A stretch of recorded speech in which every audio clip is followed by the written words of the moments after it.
दोस्तों, क्या आपने कभी सोचा है कि चाणक्य ने पड़ोसी से दूरी बनाने की सलाह क्यों दी?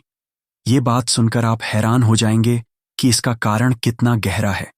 हम सब किसी न किसी के पड़ोसी हैं, लेकिन फिर भी चाणक्य कहते हैं, पड़ोसी को अपने घर में बेवजह आने मत दो। क्यों? एक आज इसी के रहस्य को खोलते हैं। दोस्तों, चाणक्य कहते हैं कि हर इंसान की 3 कमजोरियां होती हैं: लोभ, ईर्ष्या और जिज्ञासा।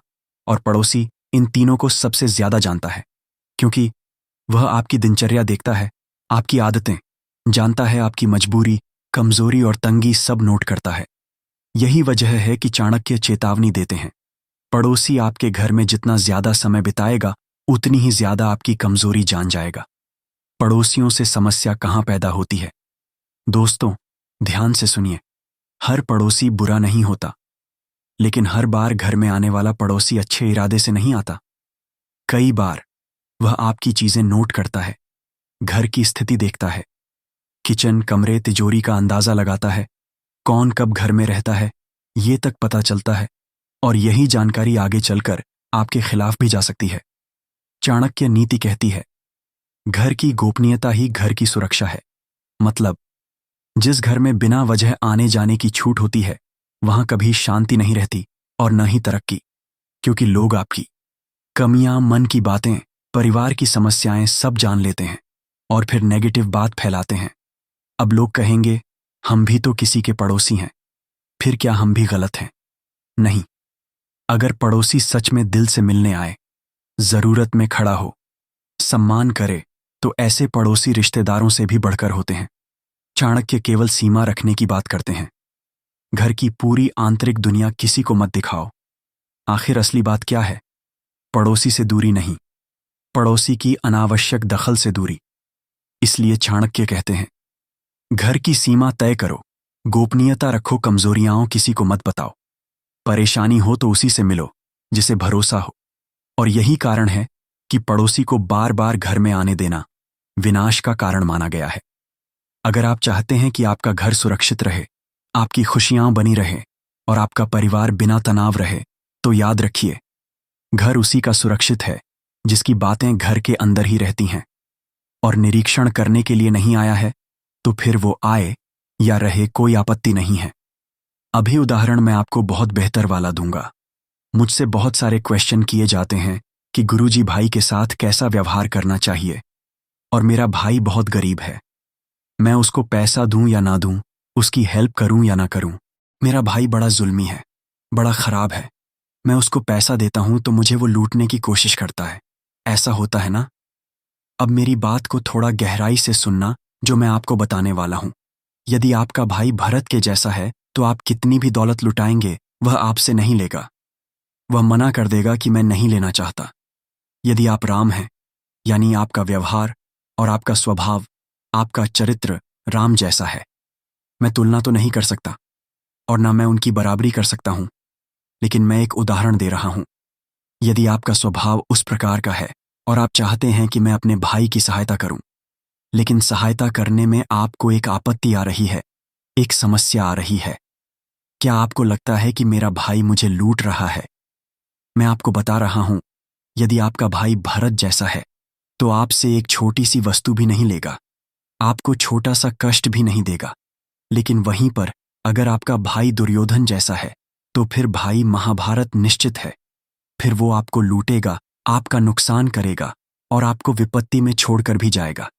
ये पड़ोसी वाला जो आंसर है, शायद आपको मिल गया होगा।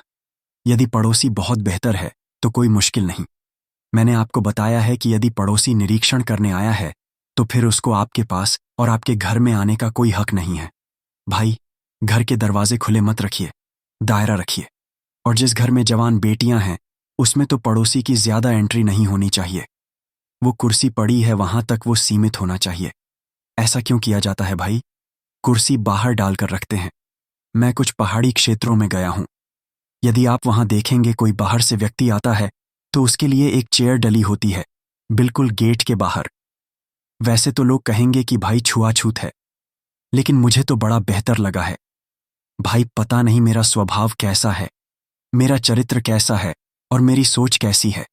कितनी गंदी सोच है तो गंदगी बाहर ही रहेगी, भाई हमारे दिमाग में भी तो गंदगी होती है ना। सबसे ज्यादा गंदगी दिमाग में भरी होती है। आज के समय में पड़ोसी आपकी बातें लेता है और सुनता है। फिर आसपास की टपरी, आसपास की दुकानें जहां पर चाय पी जाती है और जहां पर माउथ मूड यानी माउथ मीडिया सुना है ना, ये लोग माउथ मीडिया बन जाते हैं। आपके घर में पैसा है या नहीं है, आपके घर में भोजन बना है नहीं बना है, आपके बेटे की बहू आपको खाना देती है नहीं देती है, आपको टाइम पर खाना मिलता है नहीं मिलता है। एक एक बात गली मोहल्ले में आप सुन सकते हैं। आपकी बदनामी सेकंडों में हो जाएगी। आपको करने की जरूरत नहीं। आपकी चर्चा सेकंडों में हो जाएगी, करने की जरूरत नहीं। और जिस घर में झगड़ा नहीं होता तो सच मानिए कुछ समय के बाद झगड़ा होना शुरू हो जाएगा। कुछ ही समय के बाद मैं कोई प्रवचन नहीं दे रहा हूं, लेकिन मैं आपको बता रहा हूं कि सत्य घटना है, सच है ये। मैंने बहुत सारे लोगों के जीवन को देखा है। मैंने लोगों को तड़पते हुए देखा है। मैंने परेशान होते हुए देखा है। केवल किस कारण से? पड़ोसी के कारण से। जमीन दाब ली है तो पड़ोसी ने, अगर जमीन पर कब्जा किया है तो पड़ोसी ने, नुकसान किया है पड़ोसी ने, टोना टोटका किया है पड़ोसी ने, परेशान है पड़ोसी से।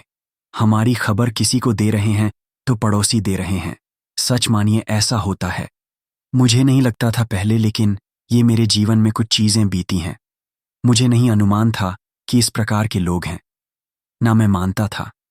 मैं जीवन के बारे में भली भांति प्रतीत हूं और लोगों के स्वभाव के बारे में भली भांति प्रतीत हूं, लेकिन उस समय मुझे इतना ज्ञान नहीं था, इतनी नॉलेज नहीं थी कि लोग ऐसा कर जाते हैं। कुछ ही समय पहले एक मुकदमा मेरे ऊपर था। कुछ समय हो गया और वो मुकदमा भी नहीं था, पर जिसने किया था उसने गलती को स्वीकार किया। वो मेरी उसमें कोई गलती थी नहीं। मैं जैसे ही घर जाता था तो कुछ मेरे पड़ोसी हैं, बड़े बेहतर हैं बेचारे, बड़े ईमानदार भी हैं। कभी जीवन में मुझे उनका कुछ लाभ तो हुआ नहीं, लेकिन नुकसान के सिवा उन्होंने कुछ दिया भी नहीं मुझे। ईमानदार तो अपने जीवन के लिए हैं, अपने जीवन को जी रहे हैं, लेकिन बेईमान वो इसलिए हैं कि वो दूसरे व्यक्ति के सुख से परेशान हैं। जैसे मैं घर जाता था तो वो जो थाने के दरोगा थे वो मेरे मित्र थे, वारंट हो गए थे। जैसे मैं वहां जाता था तो मैंने कहा कि मैं दरोगा जी अपना वारंट रिकॉल करा लूंगा और प्लीज आप थोड़ा मुझे समय दे दीजिए कृपया करके। उन्होंने कहा ठीक है, आप हमारे भाई जैसे हैं और आप जाइए, कोई मुश्किल नहीं। हैरानी की बात यह है कि जिस व्यक्ति से मेरा मुकदमा था, कुछ ही समय के बाद उस व्यक्ति का हमारे जो दरोगा थे और मित्र थे, उनके पास कॉल आता है कि आपके जो मित्र हैं वो गांव में हैं, आप उनको पकड़ क्यों नहीं रहे। मैंने कहा ठीक है, आप आ जाइए, पकड़ लीजिए मुझे।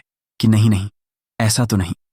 मैंने कहा नहीं नहीं, आपका कर्तव्य है, आप पकड़ सकते। उन्होंने कहा ये कुछ है ही नहीं ना, मैं पकड़ूं कैसे, जब आपका मुझे पता है कि आपने यह चीज नहीं की है और आपके 2-3 दिन में वारंटरी कॉल हो ही जाएंगे। लेकिन मैं आपको यह बताना चाहता हूं कि आपके ही किसी मित्र ने, आपके ही किसी पड़ोसी ने ऐसा किया है। मेरी जगह पर कोई और व्यक्ति होता, कोई और दरोगा होता तो शायद आपको पकड़ लेता, या आपकी जगह कोई और व्यक्ति होता, हम पकड़ लेते उसको। मैंने कहा देखिए, वह अपना कर्तव्य निभा रहे हैं और आप अपना कर्तव्य निभा रहे हैं और मैं अपना दायित्व निभा रहा हूं। तो मैं आपसे एक बात बताना चाहता हूं, यदि पड़ोसी पड़ोसी की तरह रहे और वो निरीक्षण करता ना बने, वो माउथ मीडिया ना बने, आपके घर की बातों को लोगों तक ना लेकर जाए और लोगों के जीवन में जाकर ना उतरे, यानी हमारे व्यक्तिगत जीवन को व्यक्तिगत जीवन रहने दे, उसको सामाजिक जीवन ना बनाए, तो सच मानिए पड़ोसी बहुत बेहतर होता है। वो एक बड़ों ने कहावत कही है कि भाई जिसका पड़ोसी अच्छा है उसका जीवन सुखद है। लेकिन पड़ोसी अच्छा मिलना कर्मों के खेल है भाई। जमाई अच्छा मिल जाए आसान है, भाई अच्छा मिल जाए आसान है, यदि कोई भी रिश्तेदार अच्छा मिल सकता है, लेकिन पड़ोसी अच्छा मिलना बड़ी मुश्किल है। पहले मैंने आपको बताया था कि गांव में राजनीति नहीं थी और गांव में एक दूसरे से जलने वाले लोग नहीं थे। एक दूसरे की खुशी को देखकर बड़े खुश होते थे और छोटे छोटे अवसरों में, छोटे छोटे ब्याह शादी में, विवाह में तो एक दूसरे का सहयोग किया करते थे। लेकिन यदि आज आप समय देखेंगे, एक दूसरे से दिक्कत है वह एक दूसरे को। अगर कोई बहुत बेहतर मकान बना लेता है तो पड़ोसी कहते हैं कि भाई ये जो पैसा आया है इसकी ससुराल से आया है। अरे भाई, इसके ससुराल वाले बड़ा हराम का पैसा कमाते हैं और वो इसको दिया है। इसको कहीं से नोटों का बैग मिला है। काम कहाँ करता है ये? उसने पता नहीं, बेचारे ने रात दिन प्रयास करके, रात दिन मेहनत करके, रात दिन दौड़ के भाग कर किया कुछ, लेकिन आज उसको कहा जा रहा है कि यह व्यक्ति बड़ा हराम का पैसा कमाता है।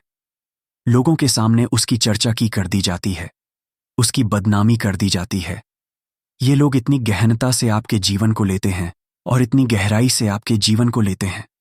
इसको बोलते हैं डीप साइकोलॉजी। नहीं समझे?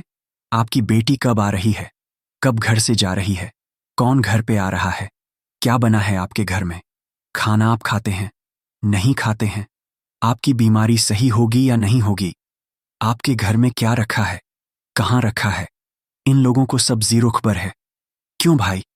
आवश्यकता क्या पड़ी है आपको उनको सब कुछ बताने की? दर्द क्या उठ रहा है आपको इनको सब कुछ बताने की? पीड़ा क्या उठ रही है आपको सब कुछ बताने की? और जो नई नई बहुएं आती हैं घरों में, उनको बड़ी ललक लगी रहती है कि पड़ोसी से मित्रता कर ली जाए, पड़ोसी को छोटी छोटी बातें शेयर कर ली जाए। इसको कहते हैं इमोशनली वीक होना।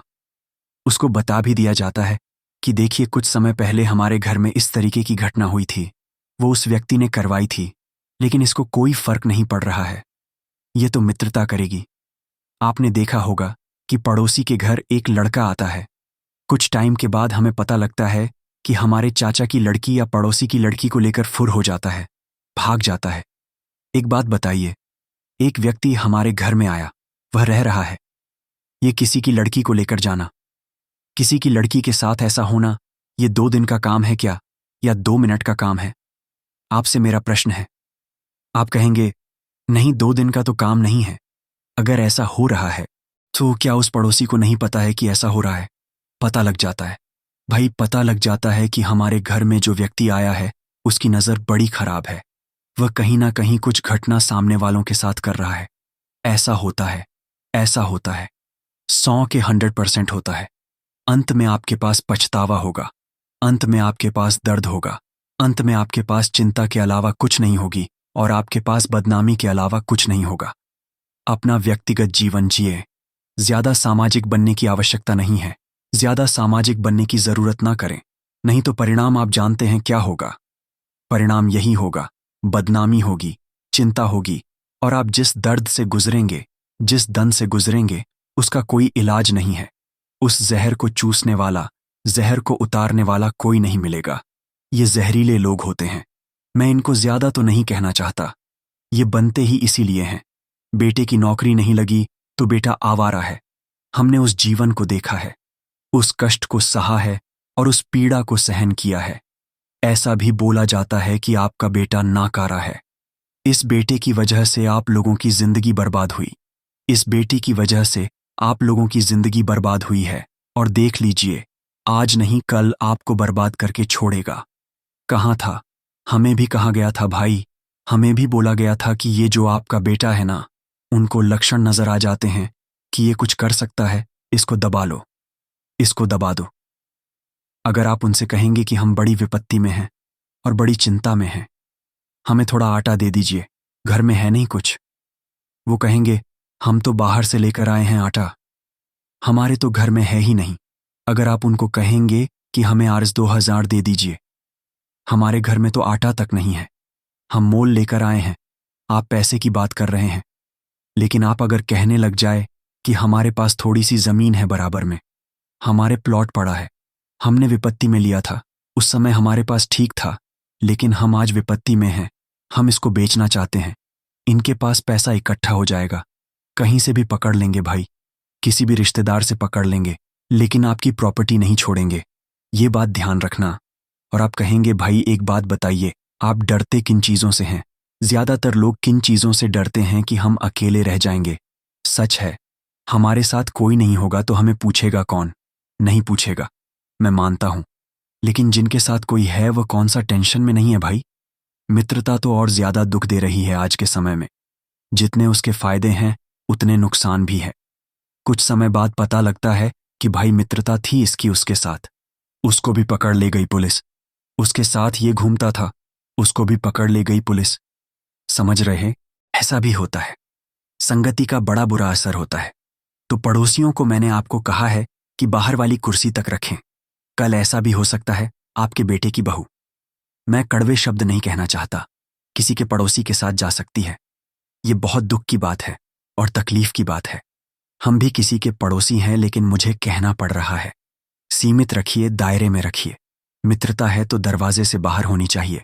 शराब पीते हैं, दरवाजे के बाहर पीजिए। मित्रता रखते हैं, बाहर पीजिए। मैं कोई प्रमोशन नहीं कर रहा है कि शराब पीना आसान है और सही है। मैं नहीं मानता, ना मुझे अच्छा है, ना मैंने जीवन में यह सब चीजें की हैं। मैं प्रयास करता हूं कि लोग छोड़ दें, लेकिन तकलीफ यह है कि लोगों के विवाह तक इन चीजों के बिना नहीं हो पा रहे हैं। और आप कह रहे हैं कि हम अकेले हो जाएंगे। अरे भाई, जब अकेले पैदा हुए हो तो मरते हुए कौन सा डर लग रहा है भाई? और रही बात कहाँ, आज के समय में कंधे पर अर्थियां ले जा रहे हैं लोग। वो तो गाड़ी आती है, आपकी बॉडी को उसमें फेंकेंगे और जाओ अपना उधर से अस्थियां लेकर आ जाना। राख बन जाएगी 10 मिनट के बाद तो लेकर आ जाना। कौन सी आप चिंता करे बैठे हैं कि मैं अकेला हो जाऊंगा तो कौन मुझे पूछेगा? ग्रुप में ज्यादा पीटते हैं लोग, ग्रुप में ज्यादा पीटते हैं। भाई, क्या आवश्यकता पड़ी है? अपनी सुरक्षा के लिए सब कुछ रखो। मैंने कम मना किया है। अपने आप को सुरक्षित रखो। जितना आप सुरक्षित रहोगे उतना जीवन में तनाव कम होगा। जीवन को बेहतर तरीके से जियो। जीवन को शांत तरीके से जियो। जीवन को ऐसी शांति के तरीके से जियो कि लोगों को लगे कि ये क्यों ऐसा हो रहा है। देखो, मैं ये तो नहीं कहता कि आप पड़ोसियों को जलाइए, पड़ोसियों को परेशान करिए, लेकिन मैं इतना कह सकता हूं, आपके परिवार की खुशी, आपके परिवार का प्रेम, आपका एक दूसरे से लगाव इन लोगों को हजम नहीं होगा। भाई का भाई के प्रति मरना, भाई के भाई के प्रति प्रेम इनको हजम नहीं होगा। कोई ना कोई मामला लगा दिया जाएगा, कह दिया जाएगा कि देखो वह तुमसे बड़ा है, पैसा भी ज्यादा है, छुपाता ज्यादा है, कमाते तुम हो, खाता वो ज्यादा है। देखो, उसने अपने बेटों को बड़े स्कूल में पढ़ा रखा है, बड़ी नौकरी पर लगाना चाह रहा है। ऐसा ही तो मैं कुछ और कह रहा हूं। ऐसा ही है। तकलीफें आपके जीवन में आनी हैं। ये लोग चाह रहे हैं किसी भी तरीके से। और कमाल की बात यह है कि जब आपके परिवार में झगड़ा होगा, आप कहेंगे पड़ोसी छुड़ाने आ जाता है, आ जाता है। अरे झगड़ा ही नहीं आएगा। कहाँ सुन रहे हैं आप? झगड़ा ही कभी नहीं होगा अगर आप पड़ोसी को अपने घर में आना जाना नहीं देंगे। हैरानी की बात यह है, मैंने बहुत सारे परिवारों को देखा है। मेरे गुरुजी हैं और मैं उनको अपना आदर्श मानता हूं। आयु तो काफी है, मैंने उनके जीवन को देखा है। अगर आप चाणक्य की इस नीति से सहमत हैं तो वीडियो को लाइक और शेयर जरूर करें और कमेंट में लिखें, ज्ञान ही शक्ति है।